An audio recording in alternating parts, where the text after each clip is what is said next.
Hello friend, live target coaching में आपका स्वागत है।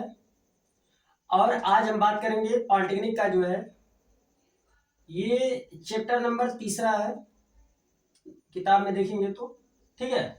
तो चलिए इसमें हम बात कर रहे हैं सदिश के बारे में। सदिश राशि किसे कहते हैं? तो वे राशियां जिनमें परिमाण हो और परिमाण के साथ साथ क्या हो, दिशा हो। वे राशियां जिनमें परिमाण हो और प्लस उसके साथ क्या हो, दिशा हो। परिमाण और परिमाण के साथ साथ क्या हो, प्लस दिशा, उसे हम लोग सदिश राशि कहते हैं। ठीक है। एग्जाम्पल के तौर पे मैं आपसे बात करूं तो जैसे मान लीजिए आप दरवाजे पे बल लगाते हैं। दरवाजे पर मान लीजिए कि आप 2 न्यूटन, 4 न्यूटन या 5 न्यूटन जितना का भी बल लगाते हैं। दरवाजे पे बल लगाएंगे तो बताइए, बल को आप जब दरवाजे पर लगाएंगे तो उसको कोई दिशा देंगे, या तो उसको अंदर की तरफ खींचेंगे या तो उसको बाहर की तरफ धक्का देंगे। मतलब बल लगाया आपने तो क्या किया, दिशा दिया। इसका मतलब क्या हुआ, बल कैसी राशि है? तो कहेंगे कि बल एक सदिश राशि है।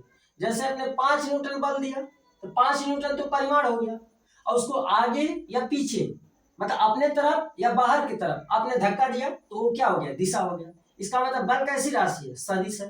ठीक है। तो मैं बात करूंगा सदिश के बारे में। तो सदिश में परिमाण तथा दिशा दोनों होता है। इसके एग्जाम्पल की बात करूं, इसके एग्जाम्पल कौन कौन से? तो इसके एग्जाम्पल में जो है सबसे पहले आप जान लीजिए विस्थापन। विस्थापन विस्थापन कैसी राशि है? तो कहेंगे सदिश है। विस्थापन के बाद आगे, विस्थापन के बाद जो है वेग। वेग कैसी राशि है? तो सदिश है। ठीक है। वेग इससे आगे बढ़ेंगे तो आपको मिलेगा त्वरण। तो त्वरण कैसी राशि है? तो कहेंगे कि त्वरण भी सदिश है। त्वरण के बाद आगे जो है बल। बल कैसी राशि है? बल जो है आपका सदिश राशि है। बल के बाद जो है आगे बढ़ते हैं संवेग। तो संवेग कैसी राशि है? तो कहेंगे संवेग जो है सदिश राशि है। इसके बाद आगे बात करें आवेग की। आवेग कैसी राशि है? तो आवेग भी आपका सदिश राशि है। एक जो सबसे इंपॉर्टेंट, जो कई बार जो है पॉलिटेक्निक के एग्जाम में आ चुका है, उसका नाम है चुंबकीय क्षेत्र। चुंबकीय क्षेत्र। चुंबकीय क्षेत्र। तो चुंबकीय क्षेत्र भी कैसी राशि है? तो कहेंगे सदिश राशि। चुंबकीय क्षेत्र कैसी राशि है? सदिश राशि। इसके बाद अगर बात करें बल में भी बहुत प्रकार के बल है, जैसे गुरुत्वाकर्षण बल। तो गुरुत्वाकर्षण बल कैसा है? कुल मिला के बल है, सदिश है। इसके बाद अगर बात करें बल आघूर्ण, तो बल आघूर्ण भी कैसी राशि है? सदिश है। मतलब बल आघूर्ण कैसी राशि है?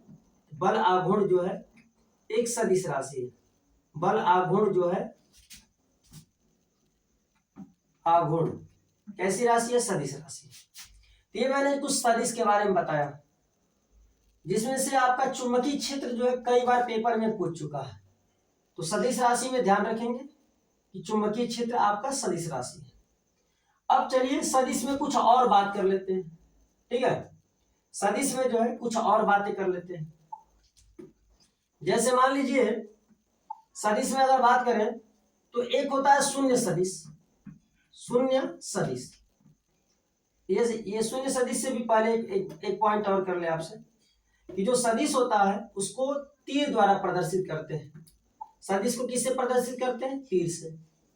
तीर का जो हेड होता है, हेड हेड मतलब ये हेड है, ये किसको दिखाता है? दिशा। ये दिशा को दिखाता है। और जो इसका टेल होता है, टेल, ये टेल किसको दिखाता है? परिमाण को। परिमाण मतलब जो तीर की जो लंबाई होती है वो परिमाण को दिखाती है, और जो तीर होता है वो दिशा को दिखाता है। ठीक है ना। जैसे मान लीजिए कोई सदिश है, जैसे बल। बल क्या है? तो कहेंगे बल जो है सदिश है। चलिए ठीक है, बल तो सदिश है, लेकिन बल को इंडिकेट कैसे करते हैं? ऐसे, जब ये सदिश है तो इसके ऊपर जो एरो बना देते हैं। ठीक है ना। इसको कहा जाता है वेक्टर एफ। वेक्टर एफ का मतलब सदिश है, और एफ का मतलब फोर्स, मतलब बल। बल क्या है? सदिश है। इसको ऐसे इंडिकेट किया जाता है। ये बात को आप जानेंगे। ठीक है। चलिए कुछ पॉइंट और बात कर लेते हैं हम सदिश के बारे में। तो सदिश में यदि बात करेंगे तो सदिश के तो ऐसे बहुत सारे प्रकार होते हैं। जैसे मैं सबसे बात कर लेता हूँ जो है आपका पहला प्रकार, इसका कहते हैं शून्य सदिश। शून्य सदिश, अब शून्य सदिश किसे कहते हैं? शून्य सदिश किसे कहते हैं? ठीक है, शून्य सदिश जो है किसे कहते हैं? तो कहेंगे कि वे सदिश जिसका परिमाण शून्य हो। परिमाण क्या हो? शून्य। परिमाण जो है क्या होता है? शून्य, तो शून्य सदिश कहलाता है। परिमाण शून्य होता है। और दिशा क्या होती है? ये भी दिशा भी इंपॉर्टेंट है। दिशा अनिश्चित होती है, अनिश्चित होती है, ध्यान रखिए, अनिश्चित। अब एक क्वेश्चन इसके बारे में आता है, क्वेश्चन को ध्यान रखिए। जैसे पूछता है vector A equal to vector B, vector A equal to vector B किस प्रकार के सदिश को प्रदर्शित करता है? तो इसका जवाब है कि ये जो है शून्य सदिश को प्रदर्शित करता है।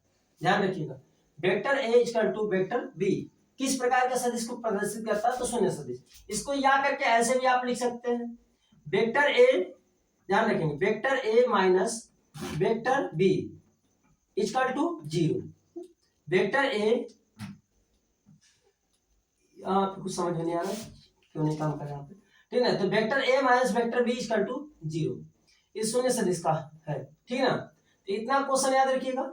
शून्य सदिश में परिमाण शून्य होता है, दिशा इसकी अनिश्चित होती है। शून्य सदिश का मतलब इंडिकेशन होता है vector A equal to vector B किस प्रकार के सदिश को प्रदर्शित करता है, जिसका जवाब है शून्य सदिश को प्रदर्शित करता है, ठीक है? अब बात करें vector A equal to vector B किस प्रकार से शून्य सदिश को प्रदर्शित करता है। जैसे आप मान लीजिए ये f1 इक्वल टू f2 है, f1 इक्वल टू f2 ऐसे भी इंडिकेट कर सकते हैं। f1 इक्वल टू f2 का मतलब मानिए किसी दरवाजे पर आप बल लगा रहे हैं, एक लड़का उधर से f1 बल लगा रहा है और एक लड़का उधर से f2 बल लगा रहा है। अगर दोनों का बल यदि बराबर है, f1 इक्वल टू f2 मतलब यदि दोनों का बल बराबर है, तो बताइए इसका मतलब दिशा क्या, दरवाजे किसी साइड घिसकेगा या किसी के तरफ खिंचाएगा? भाई दोनों तरफ से समान बल लग रहा है, तो दरवाजा बीच में ही रहेगा, अर्थात उसकी कोई दिशा होगी, कुल मिलाकर गति करेगा ही नहीं।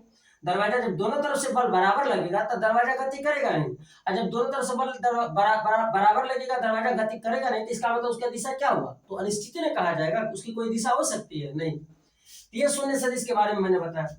अब मैं बात कर लेता हूँ एकांक सदिश के बारे में, ठीक है ना? एकांक सदिश क्या होता है, ठीक है? तो चलिए एकांक सदिश के बारे में बात करते हैं। तो एकांक सदिश में एकांक सदिश, एकांक सदिश, एकांक सदिश किसे कहते हैं? एकांक सदिश जो है किसे कहते हैं, ठीक है ना? तो इसका तो नाम से ही क्लियर है, इसका परिमाण जो है एकांक हो। परिमाण क्या हो? एकांक हो। परिमाण ऐसा सदिश जिसका परिमाण जो है एकांक हो। एकांक, एकांक मतलब एक, इसका परिमाण एकांक हो, एकांक सदिश कहलाता है। जैसे मान लीजिए कोई सदिश है, जैसे मान लीजिए सदिश ए है, सदिश ए, तो सदिश ए को कैसे प्रतीक के रूप में कैसे इंडिकेट करेंगे? प्रतीक इसका कैसे लिखेंगे? प्रतीक, ठीक है ना? प्रतीक इसका कैसे लिखेंगे?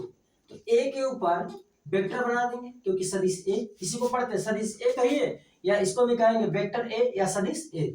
अगर बात करें इसके एकांक सदिश को, तो सदिश ए का एकांक सदिश कैसे इंडिकेट किया जाता है? ऐसे ए बनाएंगे, ए के ऊपर ऐसे कैप लगा देंगे, तो ये एकांक सदिश होगा, ठीक है? एकांक सदिश। अब एकांक सदिश की वैल्यू कैसे लिखी जाती है किसी भी सदिश के लिए? तो एकांक सदिश बराबर होता है, मान लीजिए कि सदिश ए ऊपर लिखते हैं और सदिश ए का परिमाण जो होता है वो नीचे लिखते हैं। ए का परिमाण मतलब जो है ऐसे लिखेंगे और इसको जो है माड के रूप में लिख देंगे। ये एकांक सदिश का जो है फार्मूला है, तो इसको आप याद रखेंगे। एकांक सदिश को ऐसे इंडिकेट किया जाता है, ठीक है ना? जैसे मैं कुछ एक दो क्वेश्चन भी बता देता हूँ एकांक सदिश पे, चलिए देख लेते हैं। जैसे मान लीजिए कि एक कोई क्वेश्चन है वेक्टर ए इक्वल टू, जैसे मान लीजिए वेक्टर ए इक्वल टू क्या है, मान लीजिए 2i या 3i प्लस 4j, 4j। अब ये ऐसे दिया है, एक वेक्टर दे दिया। अब इसका परिमाण पूछ देगा पेपर में कि इस वेक्टर का परिमाण कितना आएगा। बहुत सिंपल सा तरीका है परिमाण निकालने का। वेक्टर ए का परिमाण निकालना है तो वेक्टर ए ऐसे लिखेंगे, इसको पढ़ा जाएगा वेक्टर ए का परिमाण। तो परिमाण कैसे निकाला जाएगा? तो परिमाण जो है करणी में, ध्यान रखिए बहुत सिंपल सा फार्मूला, करणी में 3 का स्क्वायर प्लस 4 का स्क्वायर, ठीक है ना? तो 3 का स्क्वायर करेंगे तो कितना आएगा? 3 3 के 9, प्लस ये 4 चौको 16, 16 में कितना आ जाएगा 25, 25 आएगा। अब 25 का वर्गमूल निकालेंगे तो कितना आएगा 5। ये वेक्टर ए का परिमाण निकल गया, ठीक है ना। आप वीडियो को पॉज करके लिख लिया करिए या स्क्रीनशॉट ले लिया करिए। तो वेक्टर ए का जो है परिमाण है, इस बात को ध्यान रखेंगे। अब जैसे मान लीजिए वेक्टर ए का जो है एकांक सदिश यदि पूछ देता है तब कैसे लगाया जाएगा, ठीक है ना। वेक्टर ए का एकांक सदिश कैसे लगेगा, चलिए यहीं पे हल कर देते हैं ना इसको। वेक्टर ए का एकांक सदिश किस प्रकार से निकाला जाएगा, ठीक है। तो यहाँ पे बात कर लें तो वेक्टर ए का परिमाण अभी हमने निकाला था, आप लोगों ने देखा वेक्टर ए का परिमाण कितना निकाला था, तो आया था 5, याद है ना। इसका एकांक सदिश की वैल्यू निकालना है। वेक्टर ए का एकांक सदिश इक्वल टू, मैंने बताया है कि वेक्टर ए आप ऊपर लिखिए, उसका परिमाण जो है आप नीचे लिखिए। उसका परिमाण क्या लिखिए, आप नीचे लिखिए, ठीक है ना। जब परिमाण आप नीचे लिखेंगे तो क्या आएगा, वेक्टर ए कितना है 3i plus 4j, 3i plus 4j, ठीक है। अब बटे के इसका परिमाण कितना है 5, इक्वल टू वैल्यू लिखेंगे तो क्या लिखेंगे बताइए, तो कहेंगे 3/5i, 3/5i plus 4/5j, 4/5j, तो इसका परिमाण है, ठीक है ना। वेक्टर ए का क्या है परिमाण, सॉरी एकांक सदिश की वैल्यू है। तो एकांक सदिश ऐसे ही लगाया जाता है, ठीक है ना। एकांक सदिश जो है ऐसे ही लगाया जाता है। अब जो है एक और भी सदिश में एक और भी तरीका है जिसको कहा जाता है समांतर चतुर्भुज का नियम। अगर आप पॉलिटिकल की किताब उठाएंगे और सदिश और अदिश वाला यदि चैप्टर आप, चलिए तुम्हें तो गति पढ़ा रहा था, सदिश अदिश बताते हुए टाइम बीत जाएगा लग रहा है, लेकिन क्या दिक्कत है, हम करें कि सदिश और अदिश को अच्छी प्रकार से जान लिया जाए कि सदिश अदिश के जो क्वेश्चन आए आपको कोई प्रॉब्लम ना हो, ठीक है ना। तो चलिए अब बात कर ले हम लोग इसमें, तो जो है सदिश अदिश में अगले पॉइंट पे चले तो एक है समांतर चतुर्भुज का नियम। ये बहुत ही इंपॉर्टेंट नियम है और ये पेपर में आता भी है, ठीक है ना। पेपर में आता का मतलब समांतर चतुर्भुज का नियम थोड़े पूछेगा, बोर्ड का एग्जाम थोड़े है। यहाँ तो आपका जो है वो वन डे एग्जाम है, एक दिन का एग्जाम है और आपको जो है टोटल आपको 100 क्वेश्चन रहेंगे। साइंस में आपका जो है फिजिक्स और केमिस्ट्री मिला के टोटल आपका क्वेश्चन बन जाएंगे 50 और 50 मैथ के रहेंगे। टोटल बेस जो है उसका 9 और 10 होता है। ऊपर लड़का जो है किसी भी क्लास का, जैसे मान लो कि कोई अपने से भी तैयारी कर रहा है लड़का घर पे, तो ये ऊपर क्लास का जो है मैथ दोहरा के नहीं जाएगा, बस उसको दोहरा के जाना 9 और 10 का क्या देखना है, फिजिक्स केमिस्ट्री और मैथ। इसके सिवा ऊपर की क्लास एक भी जो है आपको वहां पे केयर नहीं करना, ठीक है। चलिए अब बात कर लेते हैं आगे समांतर चतुर्भुज नियम। समांतर चतुर्भुज नियम, समांतर चतुर्भुज नियम। अब समांतर चतुर्भुज नियम क्या होता है, जैसे मान लीजिए कोई पिंड है, ठीक है ना, इस पिंड पर दो बल कार्य कर रहे हैं। समांतर चतुर्भुज तो आप जानते हैं, आप मैथ में पढ़े हैं। मान लीजिए कि एक इस पिंड पर जो है एक बल इधर कार्य कर रहा है P, या मान लीजिए एक बल इधर कार्य कर रहा है। ये बल जो है मान लीजिए वेक्टर, ये वेक्टर जो है मान लीजिए P है, वेक्टर P इधर कार्य कर रहा है और वेक्टर Q जो है इस दिशा में कार्य कर रहा है, ठीक है ना। तो इसका जब परिणामी लिखेंगे, ठीक है ना, वेक्टर ए का, वेक्टर पी और वेक्टर क्यू का परिणामी, इसको देखेंगे तो थोड़ी सा इसको गाढ़ा करके लिख देता है। ये इसका परिमाण होता है, गाढ़ा कर दें, या तो गाढ़ा करके परिमाण को लिख दीजिए, या तो आप ऐसे वेक्टर केवल लिख कर आप और उसको ऐसे माड में लिख देंगे तो इसको भी वेक्टर क्यू का परिमाण कहेंगे, इसको भी वेक्टर क्यू का परिमाण कहेंगे, ठीक है ना। यदि गाढ़ा करके लिख देते तो वो भी वेक्टर क्यू का क्या है परिमाण है, और ऐसे लिख देते हैं तो भी क्यू का क्या है परिमाण है, ठीक है ना। और जैसे पी का परिमाण लिखना है तो पी को या तो गाढ़ा करके आप लिख दीजिए, पी को यदि गाढ़ा करके आप लिख देते हैं तो ये क्या हो जाता है, तो कहेंगे वेक्टर पी का जो है परिमाण हो जाता है। या तो पी को जो है आप ऐसे करके माड बना के लिख दीजिए, ये भी वेक्टर क्यू पी का परिमाण है, ठीक है ना। तो इसका जो परिणामी कार्य करता है, परिणामी जो 20 से कार्य करता है, परिणामी किससे काम करता है 20 से, और परिणामी को हम लोग आर से दिखाते हैं। और आर की वैल्यू मान लीजिए इनके बीच का कोण क्या है थीटा है, इनके बीच का कोण क्या है थीटा है, तो इनका परिणामी किससे काम करेगा, आर बराबर करनी में कितना काम करेगा, तो कहेंगे पी का स्क्वायर धन क्यू का स्क्वायर धन 2pq, इसके बाद cos थीटा ऐसे, ठीक है ना। ये बहुत सिंपल सा है, ध्यान रखेंगे इस बात को, ठीक है ना। ध्यान रखेंगे आर बराबर पी का स्क्वायर धन क्यू का स्क्वायर धन 2pq cos थीटा, ठीक है। ये जो है परिणामी का सूत्र है और इसका बहुत ज्यादा यूज होता है। अभी इसका यूज करके जो है एक आध दो सूत्र मैं बताता हूँ, ध्यान समझेंगे आप। इसको कहा जाता है समांतर चतुर्भुज का नियम। अब समांतर चतुर्भुज के नियम पर जैसे क्वेश्चन किस प्रकार से आ सकता है, इसमें तो बहुत घुमावदार क्वेश्चन भी है। कल मैं पीडीएफ जब यहाँ पे चलाऊंगा ना तो मैं सदिश का भी कुछ सवाल करा दूंगा। वैसे मेन टारगेट तो जो है कल मैं गति भी पढ़ाऊंगा। अब तो मान लो सदिश पढ़ाते हुए टाइम बीत जाएगा, ठीक है ना। तो इसमें जैसे मान लीजिए कि आपका जो है, मान लीजिए कोई सदिश है, ठीक है, मान लीजिए सदिश कोई है और या मान लीजिए कि एक सवाल लिखता हूं, क्वेश्चन लिखता हूं, ध्यान समझिएगा, ठीक है ना। दो बल दो बल दो बल 3 न्यूटन तथा 4 न्यूटन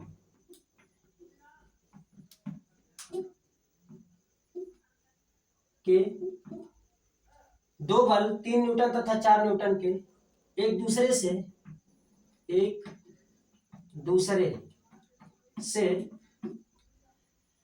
60 अंश के कोण पर कार्यरत है, कोण पर कार्यरत है, तो उनका परिणामी बताइए, उनका परिणामी बताइए, उनका परिणामी बताइए, ठीक ना। उनका परिणाम बताइए। बहुत सिंपल सा है। एक बल 3 न्यूटन का है, 4 न्यूटन का है। एक बल जो है 3 न्यूटन है, एक 3 न्यूटन है मान लीजिए, और एक है 4 न्यूटन, ठीक। और इनका परिणामी पूछ रहा है एक दूसरे से कितने अंश के कोण पे कार्य कर रहा है, 60 अंश। तो इसका परिणामी कैसे निकलेगा, R इक्वल टू करनी में आपका फार्मूला है P का स्क्वायर धन Q का स्क्वायर धन 2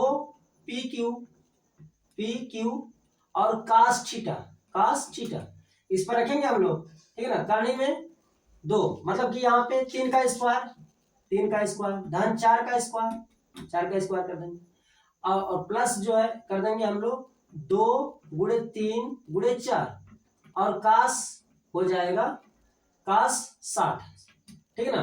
ये हो जाएगा 3 3 9 4 चौको 16 और ये और 2 और गुणे जो हो जाएगा हम लोग का 3 गुणे 4 और कास 60 अंश की वैल्यू 1/2, ठीक है ना। यहाँ पे हो जाएगा 2 से जो है आपका 2 कट गया, क्या हो जाए 4 3 12, तो 16 9 25 और 25 और 12 जो है 25 और 12, ये जब 5 2 7 और ये आपका 2 1 3 37 हुआ। करने में 37 जो है 37 न्यूटन इसका परिमाण है।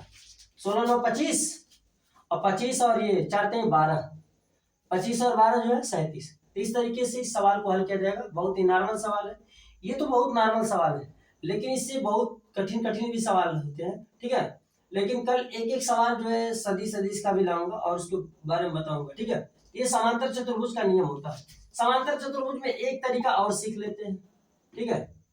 तरीका और क्या है, जैसे मान लीजिए ये जो है आपका एक ये P है और ये है Q, एक दूसरे से इसका परिणामी जो है, मान लीजिए इसके बीच का कोण क्या है, थीटा, बीच का कोण थीटा है, इसका परिणामी क्या है, R है। समझिएगा परिणामी क्या है, R है। अगर मान लीजिए ये जो है पूछ देता है कि P से जो है परिणामी कितना कोण बनाते हुए जो है कार्य करता है, P से परिणामी, तो मान लीजिए कि अल्फा कोण बनाते हुए कार्य करता है, तो इसमें क्या रिलेशन होता है, ठीक है ना।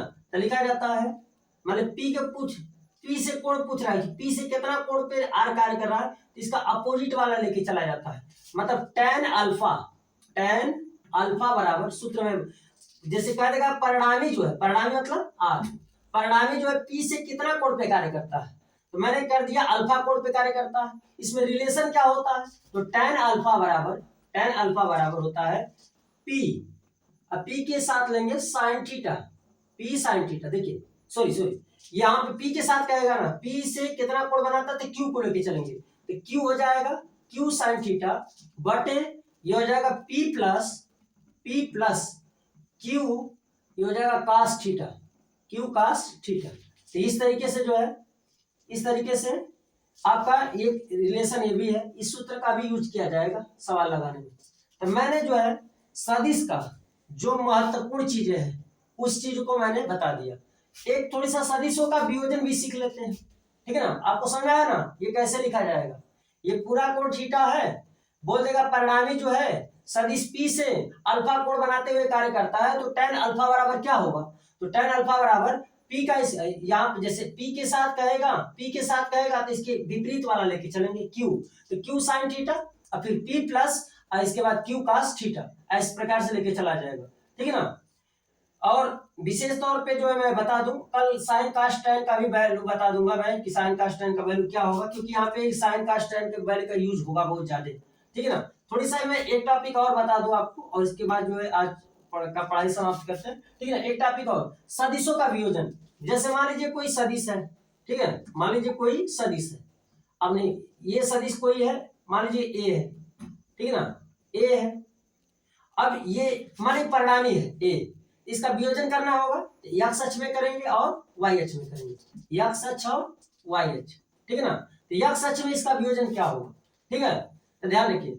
ये मान लीजिए कि ये जो है इसके साथ जो है कुछ भी कोण बनाता है, मान लीजिए कि थीटा कोण बनाता है, ठीक है ना। तो इसका वियोजन एक्स अक्ष में कितना होगा, एक्स अक्ष में कितना होगा, ठीक है ना। तो एक्स अक्ष में वियोजन देखना होगा, तो बहुत नॉर्मल सा तरीका है एक्स अक्ष में वियोजन, तो ए इसके बाद और इसके साथ लेंगे कास, ए कास थीटा, ये एक्स अक्ष में वियोजन है, ठीक है ना। एक्स अक्ष में इसका वियोजन है, एक्स अक्ष में इसका वियोजन कितना होगा। फिर वाई अक्ष में कितना है, इस सदिश का जो परिणाम है, तो जो परिणामी है उसका एक्स अक्ष में वैल्यू कितना होगा और वाई अक्ष में वैल्यू कितना होगा। तो वाई अक्ष में वैल्यू जब कहेगा तो इसकी ये वाला कोण लेके चलेंगे, ठीक है ना। ये वाला कोण मान लीजिए कि अल्फा है, ठीक है ना। तो इसके साथ वाई अक्ष में वियोजन कितना होगा, तो कहेंगे कि ये आपका हो जाएगा ए साइन अल्फा, ए साइन अल्फा, इस तरीके से लेके चला जाएगा। ये ध्यान रखेंगे, ये वियोजन है, इसका भी यूज किया जाएगा। इसका मैं थोड़ी सा यूज बता देता हूँ। ये जैसे मान लीजिए एक सवाल ही लेके चलता हूँ, एक नॉर्मल सा सवाल है, ठीक है ना, एक नॉर्मल सा सवाल। जैसे मान लीजिए एक व्यक्ति 60 अंश के कोण पर उत्तर पूर्व की ओर चलता है। क्वेश्चन लिखता हूँ, क्वेश्चन ध्यान समझेंगे, ठीक है ना, क्वेश्चन ध्यान समझेंगे। एक व्यक्ति क्या 60 अंश के कोण पर, 60 अंश के कोण पर कहां चलता है, उत्तर पूर्व की ओर चलता है, ध्यान रखेंगे। एक व्यक्ति जो है 60 अंश के कोण पर उत्तर पूर्व की ओर चलता है, ठीक, चलता है तो क्या होता है, आगे क्या पूछ रहा है, उत्तर पूर्व में 20 मीटर चलता है। उत्तर पूर्व में जो है ध्यान रखिए कितना चलता है, 20 मीटर, उत्तर पूर्व में चलता है 20 मीटर, 20 मीटर चलता है। ये सवाल है, गौर करिएगा, उत्तर पूर्व में कितना चलता है, 20 मीटर चलता है, ठीक है। आगे बात करें, क्या पूछ रहा है सवाल में, पूरब की ओर उसने कितनी दूरी तय की, पूरब की ओर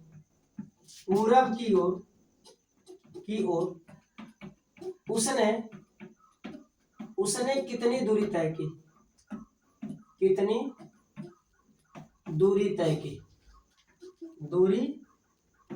की, ये सवाल है, ठीक है ना। तो पहले भाई दिशा का तो आपको पता होना चाहिए, ये उत्तर है, ये दक्षिण है, ये आपका पूरब है और ये आपका पश्चिम है, और व्यक्ति किधर चल रहा है, तो आप उत्तर पूर्व चल रहा है। उत्तर पूर्व का मतलब उत्तर पूर्व दिशा ही है, इसी दिशा में चल रहा है। कितना कोण पे चल रहा है, 60 अंश के कोण पे चल रहा है। पूछ रहा है पूर्व दिशा में कितना चलेगा। तो अभी मैंने वियोजन आपको समझाया है कि जिसके साथ कोण लगा है इसके साथ कास लेंगे, कास, तो पूर्व दिशा में कितना चला, पूर्व का मतलब ये कौन सा अक्ष है, तो कहेंगे एक्स अक्ष, एक्स अक्ष पे कितना चला, पूर्व दिशा का मतलब है इस अक्ष पे कितना, क्योंकि जब उत्तर पूर्व जाएगा तो कुछ हिस्सा उत्तर जाएगा और कुछ हिस्सा पूर्व जाएगा। कोई भी व्यक्ति यदि उत्तर पूर्व जा रहा है इसका मतलब क्या है, उसमें कुछ अंश पूर्व का है और कुछ अंश जो है उसमें उत्तर का है, ठीक है। तो उत्तर पूर्व जाएगा तो उसकी वैल्यू कैसे निकालेंगे, ठीक है ना। एक्स अक्ष में कितना जाएगा, वाई अक्ष में कितना जाएगा, बोल देगा उत्तर कितना जाएगा, पूर्व कितना जाएगा, क्योंकि इसमें चलता कितना है, वो 20 मीटर चलता है, तो 20 मीटर में कुछ हिस्सा शामिल है पूर्व का, कुछ हिस्सा शामिल है उत्तर का, तो हम निकालते हैं पूर्व में कितना चलेगा। तो ये हो गया आपका 60 और इसके बाद बताया मैंने इसके साथ क्या लेना है, cos थीटा, cos थीटा, क्योंकि मैंने बताया आपको cos थीटा का मतलब ये 60 अंश के कोण पे आ रहा है, ये cos 60 अंश कर देंगे तो 60 अगुणे cos 60 अंश की वैल्यू कितनी होती है, 1/2, कटा देंगे आपका कितना आएगा, आपका सॉरी ये 60 अंश के कोण पे है, कुछ गलती हो गया, ठीक है ना, यहाँ पे देखते हैं 60 अंश के कोण पे चला ना, मैं 60 मीटर ले लिया था, ये गलती किया था, ये तो चला है 20 मीटर, 20 और कास इसका हो जाएगा 60, ठीक है ना, तो 20 हो गया और कास 60 अंश की वैल्यू हो जाएगी 1/2, इसको कटा देंगे तो वैल्यू कितना आएगा, 10 आएगा, ये आपका हो गया कितना 10 मीटर, तो ये आपका निकल गया कि यह सच मतलब पूरब दिशा में कितना चलेगा, तो पूरब दिशा में कितना चलेगा 20 मीटर चलेगा, ठीक है ना, ये आपने समझ गया कि ये कैसे लगा, ठीक है। तो लाइव टारगेट चैनल में से जुड़ने के लिए आपका बहुत बहुत धन्यवाद, ठीक है, और आप पढ़ाई जारी रखिए और रेगुलर आपका वीडियो जाएगा। ये आपने मैंने आज टारगेट किया सदिश पे, सदिश पर ही लेके चला, कल मैं अदिश के बारे में बताऊंगा और आने वाले वीडियो में लगातार आपका जो है चलता रहेगा। अगर लगातार आप पढ़ते हैं तो आपको बहुत अच्छा नॉलेज मिलेगा और पॉलिटेक्निक के पेपर में बहुत ही अच्छा कर पाएंगे। लाइव टारगेट चैनल से जुड़ने के बहुत बहुत धन्यवाद।